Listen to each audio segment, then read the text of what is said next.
नमस्कार दोस्तों, 25 दिसंबर का दिन दुनिया भर में खास है। इस दिन विश्व के कई देश क्रिसमस का पर्व मनाते हैं। हालांकि भारत के लिए 25 दिसंबर का महत्व अलग ही है। भारत के इतिहास में 25 दिसंबर की तारीख सिर्फ क्रिसमस डे के तौर पर ही नहीं है, बल्कि सुशासन दिवस के रूप में भी दर्ज है। प्रत्येक वर्ष भारतीय 25 दिसंबर को सुशासन दिवस मनाते हैं। सवाल यह है कि सुशासन दिवस क्यों मनाते हैं? इस दिन को मनाने की शुरुआत कब और कैसे हुई?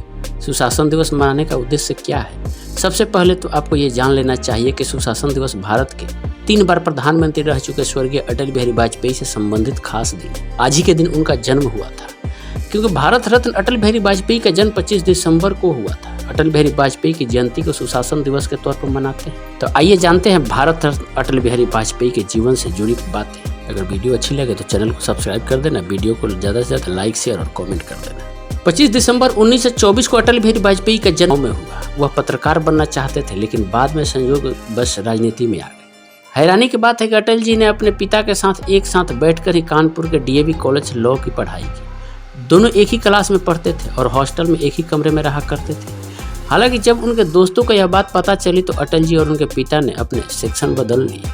कहते हैं कि अटल बिहारी वाजपेयी एक अच्छे वक्ता थे, यह तो लोग जानते हैं, लेकिन बहुत कम लोग को पता होगा कि अटल बिहारी वाजपेयी जब किसी जनसभा में शामिल होते थे तो काली मिर्च और मिश्री का सेवन करते थे। उनके लिए खास मथुरा से मिश्री मंगाई जाती थी। भाषण से पहले और बाद में वह इसी का सेवन किया करते थे। पूर्व प्रधानमंत्री अटल बिहारी वाजपेयी को तोहफे पसंद नहीं थे। वह गिफ्ट परंपरा के बेहद खिलाफ थे। हालांकि उन्हें खाने पीने का काफी शौक था, इसलिए घर पर तैयार भोजन को ही सबसे बड़ा तोहफा मानते थे। एक आदर्श राजनेता के तौर पर मशहूर अटल बिहारी वाजपेयी पहले ऐसे प्रधानमंत्री थे जिन्होंने 26 राजनीतिक दलों के साथ मिलकर सरकार बनाई थी। 3 बार देश के प्रधानमंत्री बने। वह जीवन के शुरुआती दिनों में राष्ट्रीय स्वयंसेवक संघ में शामिल हुए। कहते हैं कि अक्सर उनकी बहन अटल के पैंट को फेंक दिया करती थी, क्योंकि उनके पिता एक सरकारी कर्मचारी थे और उनका परिवार नहीं चाहता था कि अटल आरएसएस के खाकी पैंट पहने। कहा जाता है कि अटल बिहारी वाजपेयी को हिंदी सिनेमा से खासा लगाव था। उनकी पसंदीदा फिल्म उमराव जान थी। अटल जी को खाने में गोलगप्पे बेहद पसंद थे। रिपोर्ट्स के मुताबिक अटल जी गोलगप्पे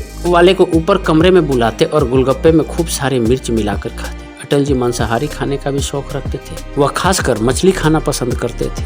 अटल बिहारी वाजपेयी की जयंती के मौके पर हर साल भारत में 25 दिसंबर को सुशासन दिवस मनाया जाता है। वर्ष 2014 में अटल बिहारी वाजपेयी और पंडित मदन मोहन मालवीय जी को मरणोपरांत भारत रत्न से सम्मानित किया गया। इसके तुरंत बाद मोदी सरकार ने अटल जी के जयंती को भारत में सुशासन दिवस के रूप में मनाने की घोषणा की। इसी दिन को मनाने का उद्देश्य देश में पारदर्शी और जवाबदेह प्रशासन बनाने के लिए नागरिकों और विशेषकर छात्रों को सरकार की प्रतिबद्धता से अवगत कराना है। भारत के पूर्व प्रधानमंत्री अटल बिहारी वाजपेयी 3 बार भारत के प्रधानमंत्री रहे। 1996 में पहली बार वो मात्र 13 दिन के लिए प्रधानमंत्री रहे। दूसरी बार 1998 में प्रधानमंत्री बने, मगर वो भी सरकार महज 13 महीने में चली। तीसरी बार 1999 से 2004 तक प्रधानमंत्री रहे और कार्यकाल पूरा किया। उनका जन्म 25 दिसंबर 1924 को मध्य प्रदेश के ग्वालियर शहर में हुआ था और उनका निधन 16 अगस्त 2018 को हुआ। अटल बिहारी वाजपेयी के बारे में लोग कहते हैं कि वो अच्छे आदमी थे, मगर गलत पार्टी में थे। तो आइए उनके जीवन से जुड़ी कुछ बातें जानते हैं और उनके राजनीतिक और जीवन के सफ़र में हम आपको लेकर चलते हैं और बताएंगे उनके राजनीतिक और जीवन के सफ़र के बारे में। 1960 के दशक के वाजपेयी को याद करके कहते हैं कि उस दौर में वाजपेयी जी तेज तर्रार हिंदूवादी नेता हुआ करते थे। वाजपेयी जी उस दौर में कई बार मुसलमानों के खिलाफ तीखे बयान दिया करते थे। अटल बिहारी वाजपेयी वो शख्सियत थे जिनकी तरबियत आरएसएस की पाठशाला और उससे भी पहले आर्य समाज जैसे संगठनों में हुई थी। उग्र राष्ट्रवाद की बेझिझक नुमाइश की अपनी आदत को वाजपेयी ने कभी नहीं छोड़ा। हालांकि अटल जैसे जैसे दिल्ली और भारतीय संसद की राजनीति में मचते गए, वैसे वैसे उन्होंने अपने उग्र राष्ट्रवादी छवि को ढकने दबने दिया। हमें याद रखना चाहिए कि जितना कोई सियासी शख्सियत संसद पर असर डालती है, संसद उससे कहीं ज्यादा असरदार रोल किसी राजनेता का किरदार गढ़ने में अदा करती है। पूर्व प्रधानमंत्री अटल बिहारी वाजपेयी पहले गैर कांग्रेसी प्रधानमंत्री थे जिन्होंने अपना कार्यकाल पूरा किया था। आज जो लुटियंस जो वाली दिल्ली सियासी गली बन गई है, वाजपेयी उसी की उपज थे। उन्होंने एक सांसद के तौर पर 1957 से लेकर 2004 तक लुटियन जोन्स वाली सियासत जीवन ही जिया। हाँ, इस दौरान वो 1962 और 1984 में 2 बार चुनाव हारे भी थे, लेकिन तब भी वाजपेयी राज्यसभा के रास्ते संसद पहुंच गए थे। मौजूदा प्रधानमंत्री नरेंद्र मोदी बेहद पकी हुई उम्र यानी 63 वर्ष की अवस्था में दिल्ली की संसदीय राजनीति में दाखिल हुए। मोदी के मुकाबले अटल बिहारी वाजपेयी तो उम्र के तीसरे दशक के दौरान राष्ट्रीय राजनीति के केंद्र यानी दिल्ली पहुंच गए थे। जहां मोदी अपने सियासी करियर के एक बड़े हिस्से में राज्य स्तरीय नेता रहे थे और उन्होंने करीब 13 साल राज्य के मुख्यमंत्री के तौर पर बिताए।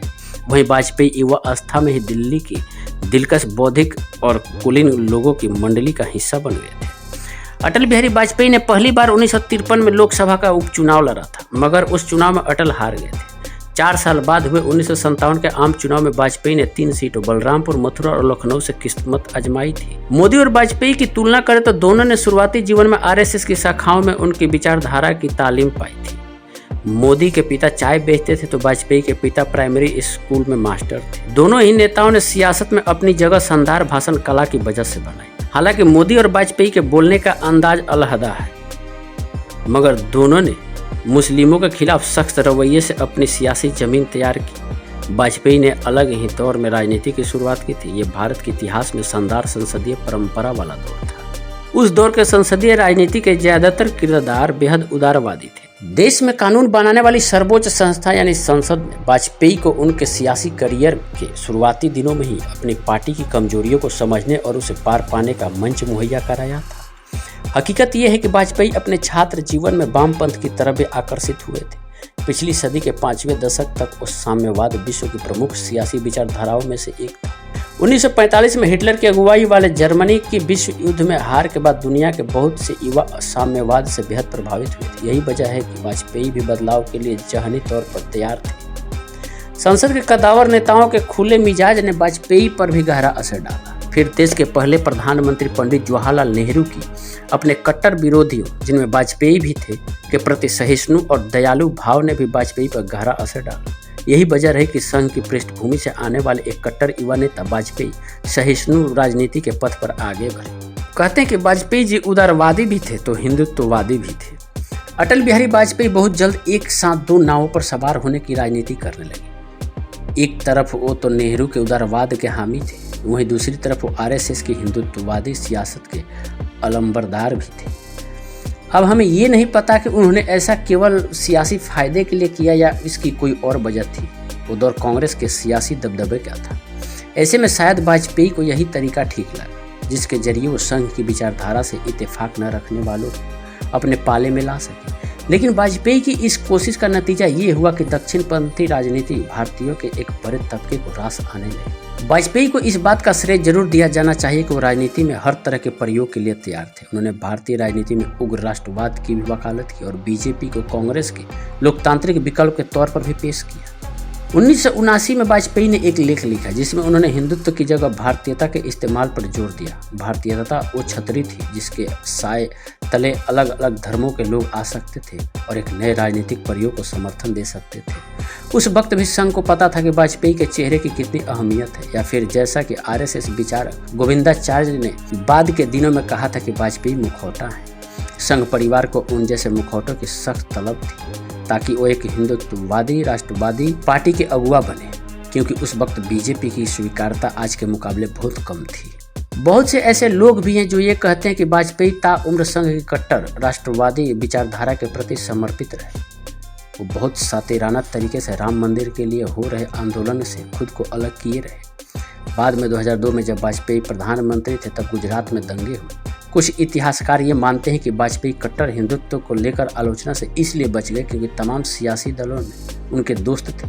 वो समाज के ऊपरी तबके से आते थे। ऊंची जाति का होना वाजपेयी के लिए निंदा से बचाने वाला कवच बन गया। यह हकीकत है कि वाजपेयी ने कट्टर हिंदुत्व के सियासी मैदान में भी सैर की, पर पहले जनसंघ और बाद में बीजेपी में वाजपेयी हिंदू राष्ट्रवादी आंदोलन के उदारवादी चेहरे भी बने रहे। ये कहा जाता है कि वाजपेयी ने 1983 में असम के नेली में दंगों से ठीक पहले बाहरी लोगों के बारे में बेहद भड़काऊ भाषण दिया था।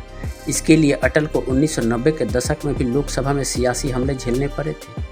इससे बहुत पहले 14 मई 1970 को वाजपेयी को लोकसभा में उस वक्त के प्रधानमंत्री इंदिरा गांधी ने मुसलमानों के खिलाफ तीखे बयानों को लेकर चुनौती भी दी थी। उस साल भिंडवी में दंगों के बाद वाजपेयी ने संसद में कहा था कि मुसलमान दिनों दिन सांप्रदायिक होते जा रहे हैं। इसका नतीजा ये हो रहा है कि हिंदू भी मुसलमानों के आक्रामक रवैये का जवाब उग्र तरीके से दे रहे हैं। इंदिरा गांधी ने यह कहकर वाजपेयी का विरोध किया था कि दंगों के पीछे जनसंघ और आरएसएस का हाथ है, जिनकी वजह से सांप्रदायिक ध्रुवीकरण हो रहा है। इंदिरा गांधी ने पीठासीन अधिकारी से यह भी अपील की थी कि वाजपेयी के संसद में दिए गए बयान को सदन की कार्यवाही से न निकाला जाए, क्योंकि उनके बयान से उग्र फांसीवाद सोच उजागर हुई।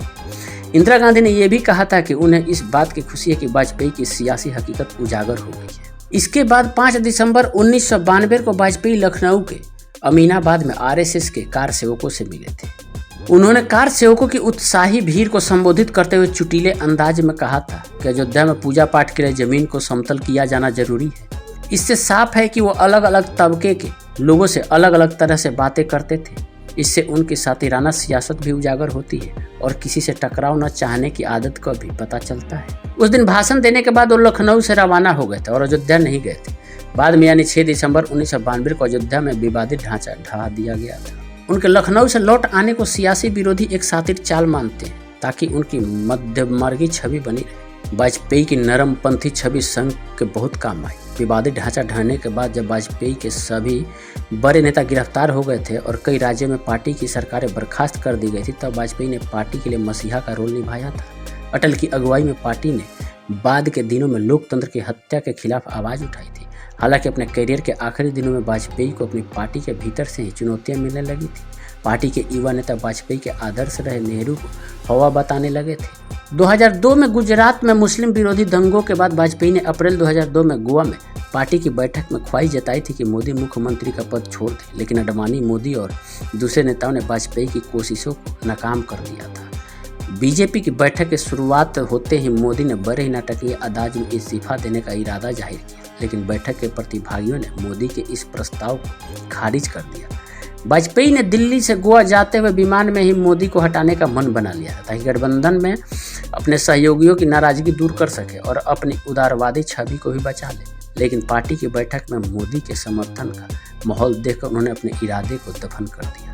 यहाँ तक कि आक्रामक पार्टी सहयोगियों को खुश करने के बजाय वाजपेयी ने उस बैठक के आखिरी दिन मुसलमानों को काफ़ी बुरा भला कहा और आरोप लगाया कि मुसलमान दूसरे समुदाय के लोगों के साथ नहीं रह सकते। इसके बावजूद लोगों के बीच कवि हृदय वाजपेयी की छवि वैसी ही बनी रही।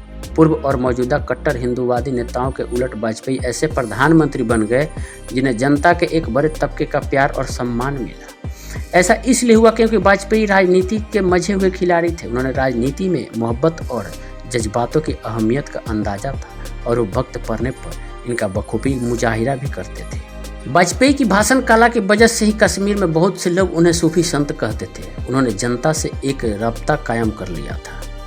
इसकी बड़ी वजह ये थी कि उन्होंने इस आंदोलन की स्वीकारता बढ़ाई। इस विचारधारा में वो खुद पले बढ़े थे, लेकिन अपनी विचारधारा के प्रचार प्रसार के लिए वाजपेयी ने अपने सियासी विरोधियों के नुस्खों पर अमल किया।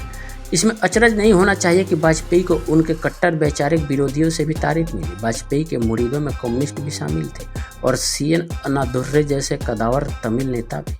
1965 में जब भाषा के सवाल पर संसद में बहस चल रही थी तो अन्ना ने कहा था कि हिंदी को लेकर हमारा विरोध क्यों है। मैं इसे साफ शब्दों में बयां करना चाहता हूं, हम किसी भी भाषा के खिलाफ नहीं है। खास तौर से जब मैं अपने दोस्त श्रीमान वाजपेयी को बोलते हुए सुनता हूं तो मुझे लगता है कि हिंदी तो बहुत मीठी जुबान है।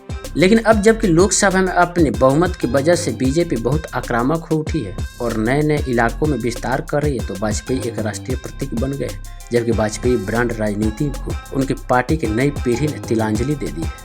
एक और मोर्चा ऐसा है जिसमें वाजपेयी की उपलब्धियों का कोई मुकाबला नहीं। प्रधानमंत्री मोदी अक्सर कहते रहते हैं कि पुराने दौर में पश्चिम देश भारत से संबंध को लेकर हिचकिचाहट रखते थे, जो अब बीते दौर की बात हो चुकी है। हकीकत यह है कि पश्चिमी देशों की यह हिचकिचाहट उस वक्त दूर होनी शुरू हुई थी जब वाजपेयी सत्ता में थे। उन्हें आर्थिक उदारीकरण को दोबारा रफ्तार दी थी। वाजपेयी देश में मोबाइल क्रांति के जन्मदाता थे। उन्होंने पाकिस्तान और दूसरे देशों से संबंध बेहतर करने के लिए लगातार कोशिशें की, लेकिन PM के तौर पर उनकी सबसे बड़ी उपलब्धि रही देश में बड़े पैमाने पर बुनियादी ढांचे के विकास में राष्ट्र का पुनः निर्माण। शायद ये वाजपेयी की अच्छी किस्मत ही थी कि वो सही वक्त पर सही जगह पर थे, जो खुशकिस्मत थे क्योंकि उन्होंने पूर्णायु पाई। देश की जनता का एक बड़ा तबका वाजपेयी के आखिरी दिनों तक उनका मुरीद रहा। आज जबकि वाजपेयी के सियासी वारिसों की कथनी और करनी उनसे बिल्कुल अलग दिखती है, तो वाजपेयी का आभा मंडल और भी बढ़ गया है।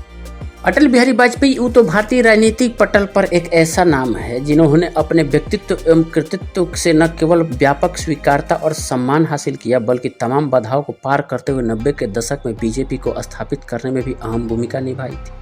यह वाजपेयी के व्यक्तित्व का ही कमाल था कि बीजेपी के साथ उस समय नए सहयोगी दल जुड़ते गए, वो भी तब जब बाबरी मस्जिद विध्वंस के बाद दक्षिणपंथी झुकाव के कारण उस जमाने में बीजेपी को राजनीतिक रूप से अछूत माना जाता था। अपनी भाषण कला, मनमोहक मुस्कान, वाणी के ओज, लेखन एवं विचारधारा के प्रति निष्ठा तथा ठोस फैसले लेने के लिए विख्यात वाजपेयी को भारत एवं पाकिस्तान के मतभेदों को दूर करने की दिशा में प्रभावी पहल करने का श्रेय भी दिया जाता है।